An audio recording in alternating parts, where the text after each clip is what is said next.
پھر یہ کہ عورت کا ذاتی پردہ ہے، وہ دو ہیں، ایک اس کا ستر ہے اور ایک ہے اس کا حجاب۔ غیر محرم مردوں کے سامنے وہ کھلے چہرے کے ساتھ نہیں آ سکتی۔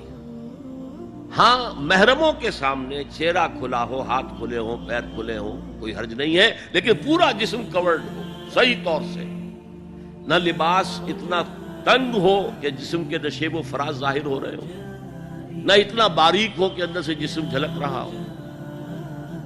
یہ اگر ہے تو پھر حضور نے فرمایا ہے کہ اللہ کی لعنت ہے کاسیات عاریات پہ، جو لباس پہن کر بھی ننگی ہوتی ہے۔